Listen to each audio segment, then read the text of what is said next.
Assalamualaikum warahmatullahi wabarakatuh. Selamat pagi dan salam sejahtera.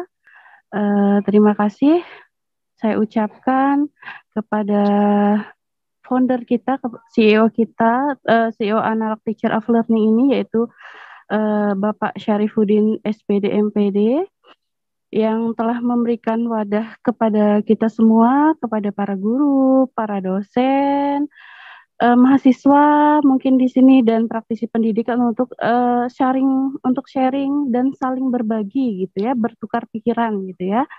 Kemudian juga ucapan terima kasih juga kepada panitia yang telah memberikan kesempatan kepada saya untuk sharing, sebenarnya untuk berbagi dan untuk sharing bersama gitu ya. Baiklah, perkenalkan tadi mungkin sudah disampaikan nama saya dan kurikulum vitae-nya. Saya berasal dari STKIP PGRI Lubuk Linggau yang saat ini tahap proses menuju universitas. Mohon doanya ya Bapak Ibu. Suara saya terdengar jelas? Jelas Ibu. Oke, baik. Lanjut slide berikutnya. Jadi saya akan berbagi materi literasi sains dengan mengenal alam gitu ya. Kalau materi minggu kemarin juga sebenarnya sudah disampaikan gitu oleh pemateri Bapak siapa lupa saya, kemarin sudah sempat disampaikan gitu ya. Nah, oleh Bapak Ahmad Fauzi gitu ya, judulnya itu kemarin kalau nggak salah meningkatkan literasi dengan memperhatikan kondisi lingkungan siswa. Nah, jadi erat keterkaitannya dengan materi yang akan saya sharekan pada hari ini gitu ya. Nah, yaitu tentang literasi sains dengan mengenal alam. Nah, pijakannya yang pertama yaitu dengan adanya undang-undang pendidikan nasional, mungkin tadi sudah disampaikan dengan Ibu, nomor 20 tahun 2003 gitu ya, di pasal 3 yang menyebutkan bahwa tujuan pendidikan nasional adalah berkembangnya potensi peserta didik agar menjadi manusia yang beriman dan bertakwa kepada Tuhan Yang Maha Esa, berakhlak mulia, berilmu, cakap, kreatif, mandiri, dan menjadi warga negara yang demokratis gitu ya, serta bertanggung jawab. Nah, jadi hal ini berarti bahwasanya pendidikan nasional di Indonesia itu diarahkan nanti pada pembentukan insan atau manusia yang memiliki kecakapan yang diperlukan dalam mempertahankan dan jati diri bangsa ini di tengah-tengah gencarnya mungkin beragam budaya, peradaban bangsa di era globalisasi ini gitu ya. Nah, kemudian paradigma dari pendidikan nasional di abad 21 itu meliputi dari pendidikan yang berorientasi pada ilmu pengetahuan dengan keseimbangannya yang wajar. Kemudian juga berpijak pada pendidikan harus dibarengi dengan penanaman sikap luhur gitu ya. Jadi kita juga harus menanamkan kepada siswa kita sikap luhur. Kemudian juga setiap jenjang harus memenuhi lintar ilmu. Kemudian juga kita harus perlu menanamkan jiwa kemandirian siswa gitu ya. Terus memperhatikan aspek kebinekaan tunggal ika, jadi beragam budaya gitu. Nah, kemudian kalau menurut BNSP tahun 2010 gitu ya, bahwasanya pendidikan di masa datang ini proses pembelajaran itu harus berpusat pada guru. Nah, ini terjadi di sekarang gitu ya, bahwasanya pembelajaran itu harus berpusat pada guru, tidak lagi berpusat pada siswa. Kalau pada zaman dahulu mungkin berpusatnya pada siswa nyatet gitu ya, datang duduk nyatet mendengarkan. Nah, namun sekarang tidak seperti itu lagi. Jadi sekarang siswalah yang harus aktif dan guru hanya sebagai fasilitator saja, hanya mengarahkan seperti itu. Next. Oke, kalau dari sini definisi literasi, karena kita literasi sains yang saya angkat gitu ya, secara harfiah literasi sains itu terdiri dari terdiri dari kata literatus. Nah, arti dari literatus ini sendiri yaitu melek huruf dan scientia yang artinya memiliki pengetahuan. Nah, jadi kalau diartikan nih ya, literasi science itu sebagai pengetahuan dan kecakapan ilmiah yang mampu mengidentifikasi suatu pertanyaan, memperoleh pengetahuan baru, menjelaskan fenomena ilmiah, serta mengambil simpulan dasar fakta, memahami karakteristik sains itu sendiri, dan kesadaran bagaimana sains dan teknologi membentuk suatu lingkungan alam yang intelektual dan budaya, serta kemampuan untuk terlibat dan peduli terhadap isu-isu yang terkait di dalam sains itu sendiri. Next. Nah, kalau di sini pentingnya pendidikan mengembangkan literasi sains gitu ya untuk peserta didiknya. Yang pertama yaitu pengetahuan dan penyelidikan ilmu pengetahuan. Nah, pengetahuan dan penyelidikan ilmu pengetahuan di sini maksudnya adalah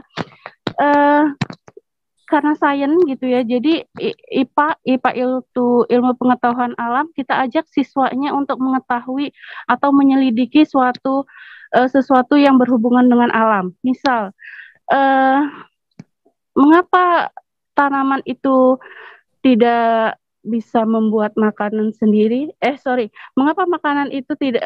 Mengapa tumbuhan kok bisa bergerak, bisa hidup, tetapi kok nggak kayak manusia ya, Bu? Punya dapur, bisa memasak seperti itu. Terkadang muncul suatu pertanyaan seperti itu oleh suatu anak SD gitu ya.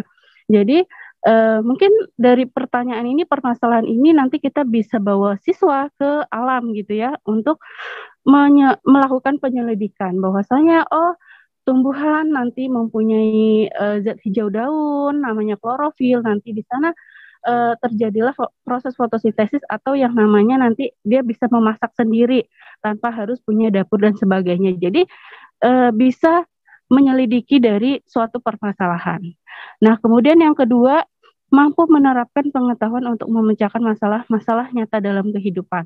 Nah, jadi permasalahannya tadi, kalau kita manusia gitu ya, kalau mau makan, masak dahulu karena kita punya dapur atau bisa beli gitu ya. Nah, kalau tumbuhan akan tetap terus hidup, berkembang, walaupun dia tidak bisa memasak. Nah, tetapi memasaknya dalam konteks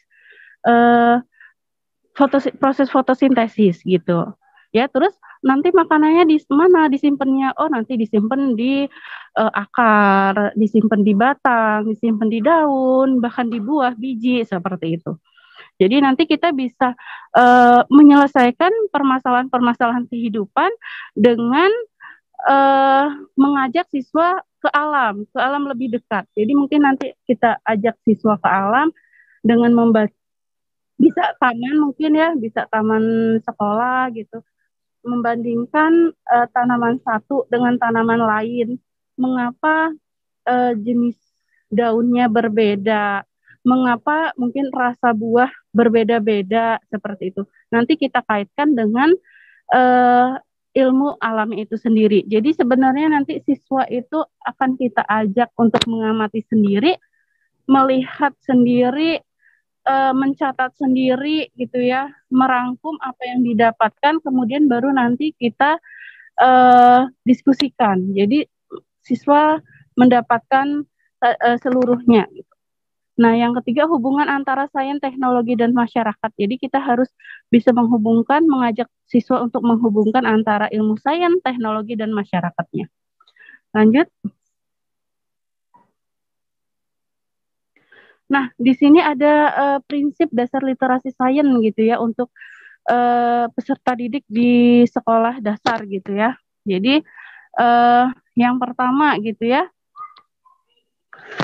berprinsip pada kontekstual sesuai dengan kearifan lokal dan perkembangan zaman gitu ya. Jadi kontekstual sesuai dengan kearifan lokal dan perkembangan zaman, stimulus dan isu yang dibahas mungkin dapat diambil dari suatu permasalahan yang nyata gitu ya, yang nyata ditemukan di dalam kehidupan sekitar kita, sekitar peserta didik kita gitu ya, dengan menyesuaikan lokasi daerah gitu ya. Jadi lokasi daerahnya di mana gitu ya. Nanti dibahas permasalahan itu gitu. Misalnya kalau sekarang mungkin isu sekarang yang berkembangnya adalah misalnya pandemi COVID gitu ya, bagaimana sikap kita mengajak siswa, berarti mungkin permasalahannya bagaimana yang berkaitan sama IPA mungkin menjaga sistem imun dengan memelihara sistem imun dengan mengkonsumsi beberapa tanaman herbal yang ada di lingkungan rumah kita, misalnya tanaman toga gitu ya, tanaman obat keluarga yang ada sereh, ada rempah-rempah, kunyit jahe dan sebagainya gitu. Nah, kemudian yang kedua, pemenuhan kebutuhan sosial budaya dan keanekaragaman. Nah, langkah yang disajikan dalam aktivitas sains ini sebenarnya diharapkan mampu meningkatkan keterampilan proses sains peserta didik gitu ya, pembiasaan cara berpikir yang sistematis dan terstruktur ini diharapkan mampu membentuk karakter ilmiah pada suatu peserta didik yang solutif terhadap perkembangan permasalahan yang ada gitu. Kemudian yang ketiga tadi Bapak. Nah, yang ketiga sesuai dengan standar mutu pembelajaran yang sudah selaras dengan pembelajaran abad 21 gitu ya. Jadi harus sesuai ya, harus sesuai dengan abad harus selaras dengan pembelajaran abad 21. Abad 21 saat ini itu berpikir kritis dan kreatif gitu ya dalam memecahkan suatu masalah. Jadi harus bisa berkomunikasi dan berkolaborasi. Berkomunikasi di sini berarti kita harus bukan hanya sekedar bicara gitu ya, tetapi kita juga harus berbicara sesuai pengetahuan yang ada, sesuai dengan pengetahuan yang ada. Pengetahuan tadi kita dapat dari alam sekitar gitu. Jadi kita bisa mengkomunikasikan, membagikan atau menyampaikan pengetahuan apa yang kita miliki gitu. Kalau di abad 21 ini gitu ya, istilahnya mungkin dikenal dengan 5M gitu ya. Kalau untuk ke IPA-nya, ya ini mengamati, menanya, mencoba, menalar, dan mengkomunikasikan. Jadi memang hal yang pertama kita harus mengamati gitu ya, mengamati lingkungan sekitar sesuai dengan permasalahan yang ada, permasalahannya apa gitu ya. Kalau misalnya yang tadi saya contohkan, permasalahannya mungkin tadi antara tumbuhan, dari mana tumbuhan memperoleh makanan gitu ya. Kemudian kita amati bedanya tumbuhan satu dengan tumbuhan yang lainnya, mengapa rasa buah-buahan itu berbeda gitu ya. Nah kemudian dari mengamati nanti kan tadi timbul pertanyaan banyak. Setelah timbul pertanyaan banyak, kita harus mencoba menalarkan, mencoba untuk menjawab gitu, menganalisa, kemudian baru mampu mengkomunikasikan. Jadi siswa nanti akan kita ajak untuk mengkomunikasikan tadi, seperti yang saya sampaikan di awal tadi. Kemudian yang keempat itu holistik dan integrasi dengan beragam literasi lainnya. Nah, ini maksudnya jadi pembelajaran sains itu yang optimal itu terjadi jika peserta didiknya diarahkan untuk mencari tahu melalui serangkaian proses penemuan sehingga membantu proses penemuan yang identik dalam pembelajaran sains itu sendiri. Nah, jadi kita bantu siswa itu untuk menemukan gitu ya. Atau misalnya ada permasalahan, kita berilah siswa untuk mengamati perbedaan antara lingkungan terbuka sama lingkungan tertutup. Kita minta siswanya untuk mengamati keanekaragaman yang ada misalnya. Oh, ternyata kalau di sekolah ini keanekaragaman terbuka di lapangan sepak bola semutnya sedikit, mungkin tidak ada ulat, mungkin jenis tanamannya terbatas dan sebagainya gitu ya. Sedangkan mungkin di lingkungan tertutup kita ajak di mungkin perkebunan gitu ya atau hutan seperti itu, siswa akan mengamati bahwasanya oh semutnya bermacam, kemudian banyak tanaman yang beraneka ragam. Kemudian populasi dari hewannya juga beraneka ragam gitu. Jadi serangkaian proses menemukan yang identik tadi dapat saling beririsan dengan konsep literasi. Setelah mereka melihat, mengamati gitu ya, nanti mereka akan mengkomunikasikan. Jadi komunikasi ini nanti bagian dari literasi. Mengkomunikasikan apa yang sudah mereka dapatkan dari mengamati di lingkungan sekitar. Nah, seperti itu. Jadi tentunya saat mengkomunikasikan juga harus dengan bahasa lisan yang benar seperti itu. Kemudian yang terakhir ada kolaboratif dan partisipatif. Nah, kolaboratif dan partisipatif ini gitu ya, diperlukan dukungan kerjasama dan partisipasi yang baik gitu ya sebenarnya dari warga sekolah gitu ya, orang tua gitu ya. Kalau pertemuan beberapa diklat yang lalu ada orang tua berperan aktif gitu ya dalam perkembangan literasi anak memang iya gitu ya. Jadi warga sekolah, guru dan pihak-pihak pendidik lainnya memang harus kerjasama nih dengan orang tua gitu ya, harus berkolaborasi dalam melaksanakan aktivitas sains agar kegiatan dapat berjalan dengan optimal. Kalau mungkin kegiatan sainsnya mungkin di sekitar tidak terlalu jauh dengan sekolah gitu ya. Mungkin kita bisa tidak diajak siswa untuk praktikum gitu. Tetapi kalau yang ingin jauh gitu ya, mungkin kita bisa minta rekomendasi siswa ke wali murid, mungkin minta dibuat surat kesediaan atau seperti apa agar pembelajaran di alamnya nanti berjalan dengan lancar, tidak ada tuntutan dari wali murid jika mungkin terjadi sesuatu hal yang tidak diinginkan, walaupun nanti tetap akan ada banyak guru atau warga sekolah yang mengawasi kegiatan besar tersebut seperti itu. Jadi sinergi yang tercipta dari pihak yang terkait itu diharapkan mampu dapat mewujudkan individu yang literas. Lanjut. Nah, di sini kiat guru memilih alam untuk meningkatkan literasi sains gitu ya. Jadi saat guru memilih alam untuk meningkatkan literasi sains ada yang harus dipilih gitu ya, yang ada harus beberapa yang harus diperhatikan. Yang pertama, pilih lingkungan alam yang mampu mengembangkan kemampuan dan keterampilan fisik siswa. Jadi kita harus memilih juga nih lingkungan alam yang akan mengembangkan kira-kira nih sesuai sama materi juga tentunya ya, selain sama fisik juga harus sesuai sama materi. Kalau misalnya dia masih TK ya mungkin alam sekitar yang ada di sekolah atau perkebunan yang luasnya tidak terlalu lebar seperti itu.